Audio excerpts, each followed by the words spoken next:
Hello everyone, it's Gwatham from Gwatham's Games, and today I am running the free-to-play champion. It has been a little while since I've done this.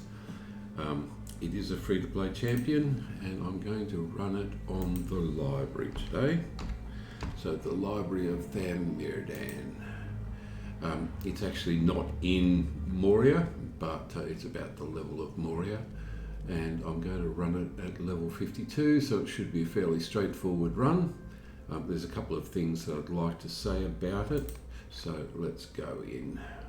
It's a 3-player instance, and I'm running it with my yellow line champion, free-to-play champion.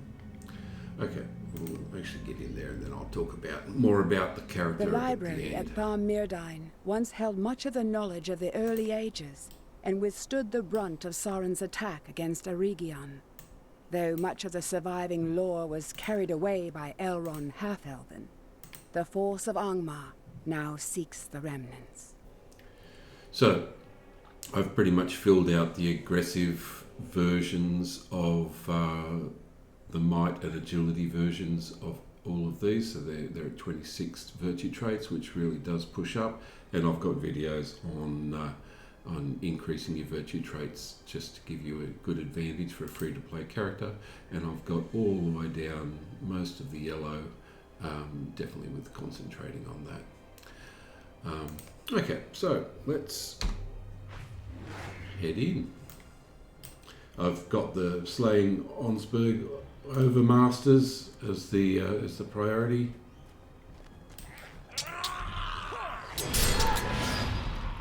It should be fairly straightforward. Should be able to just pick everything up.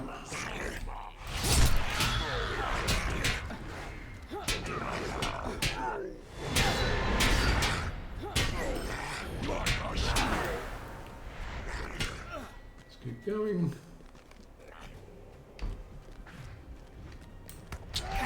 Now, all these little ones will protect the overmasters.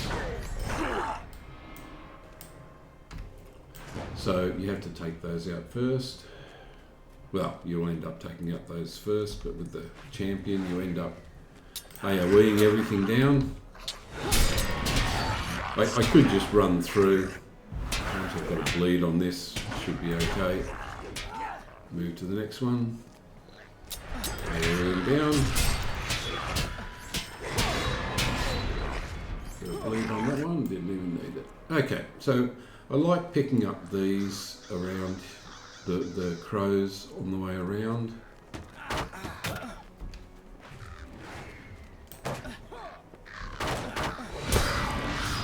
Pretty easy. Now, the advantages of actually playing the school and the library. Beyond the deed is it drops traceries and gear, which is the nice part about this. Let's keep going. And the champion is just built for this. I mean, really, just built for this. Okay, Crebain Slayer, that's good. There's nice Lotro points to be gained.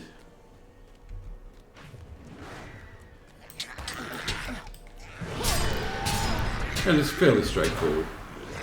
It really is. It's just bread and butter for the champion.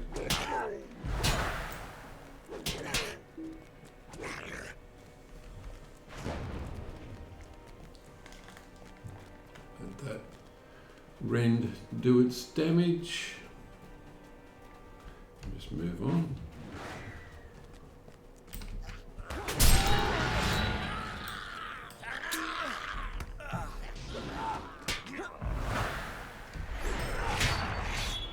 And we've got the first boss. Now you can go either way.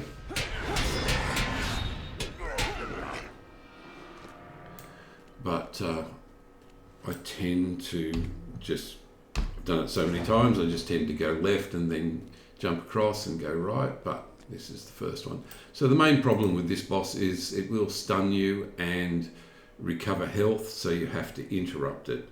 So there is an interrupt that's available, but you have to get out of stun to be able to do it. So breaks come out of combat. So I've got these two skills to actually come back out. So let's get this started. If you don't do it, you can burn it down anyway, but it's just a little bit, takes a little bit more time.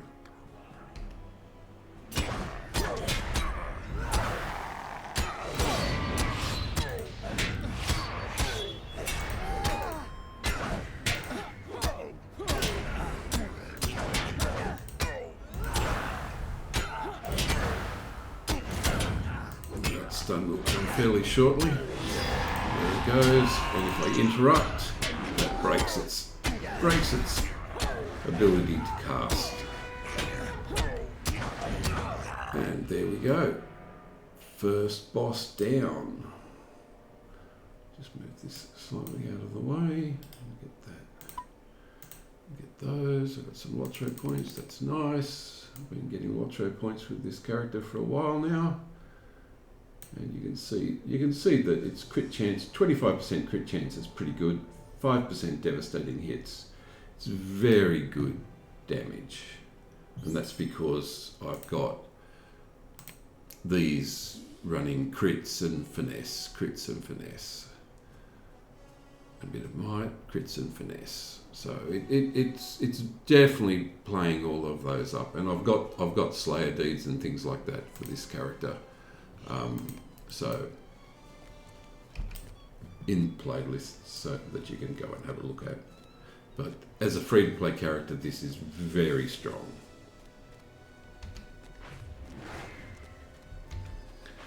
We just go straight over the edge and we turn right and we go this way.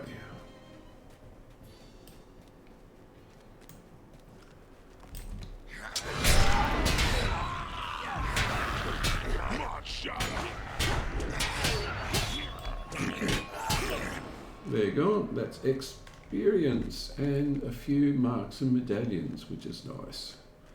Now I only have the other boss to do.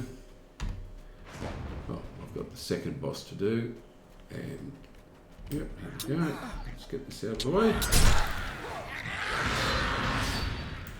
And it's a nice way of getting experience. If you don't want to actually run Moria or anything along those lines, it is available to you.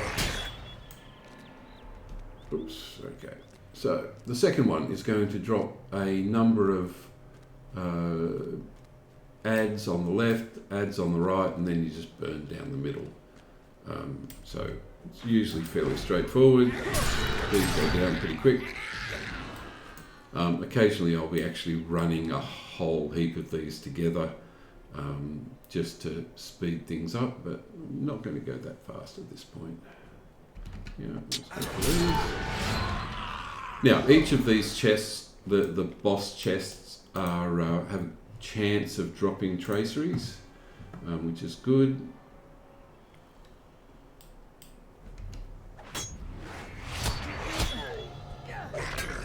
Let's do some damage reversing. Some of the bigger stuff out. Let's get a bracing attack to get some health back. Feral strikes will do. And it's gone. I'm not even having to run the blue line version of this character, which I can show you at the end, but I've done that a number of times if I'm running a 6-player instance. Okay, so I've got a tracery, grand willpower, not really all that useful, but I can, I'll do that at the end. And this is a solo, self-found, free-to-play character. So I've been playing it just on its own. I've accumulated so far 1,500 ancient script and 1,300 Lotro points and 7,000 marks and 600 medallions. So it's definitely doable as a free-to-play character. A little dirt in the eyes.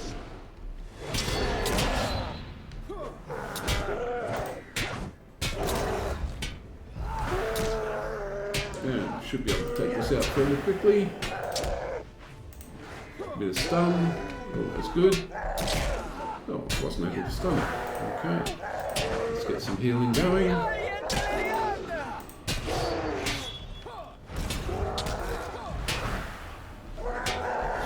And we're done.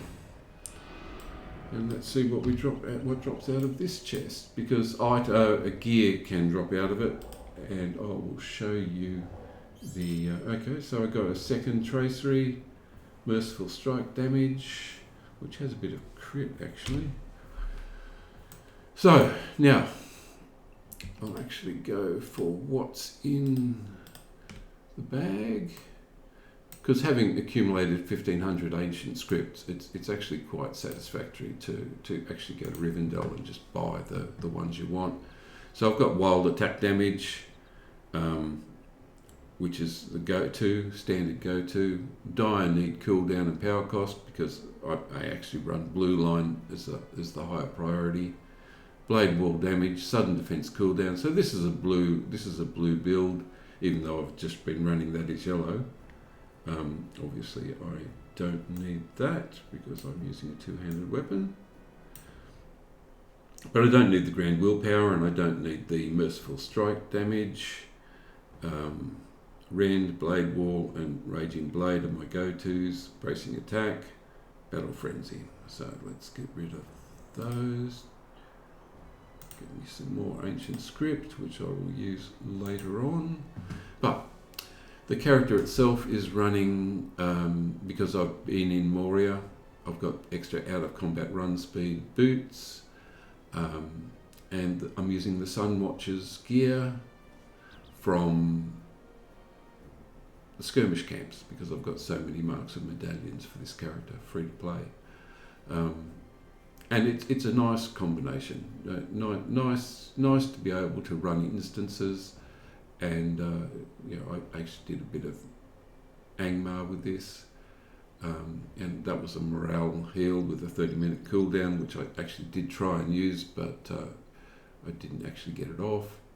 So yeah, Sunwatcher's Ring, deep thought because I'm going through Moria, and I'll bring up the blue line version of this. Just give me a second. Leave the instance. And you can get gear if you don't want to spend Lotro, if you don't want to spend marks and medallions in skirmish camps. You can get them by running the school and the library and things like that. But I will bring up the blue line version of this. And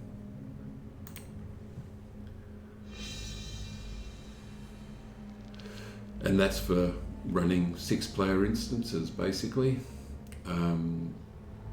And or you can go through the playlists and have a look at those. They are round. Don't need that. But yeah, done okay. 25% crit chance, 4% devastating hits. I've absorbed a little bit. There's been a few misses, but basically speaking, it been okay. Raging Blade, because I AoE'd an awful lot on this through. But yeah, thank you for watching. I think as long as you've got Battle Frenzy, the rest can be blue on blue line. And again, I'm just using exactly the same build there, but I've filled these out. Okay, everyone, thank you, and I will catch you in the next video. Bye all.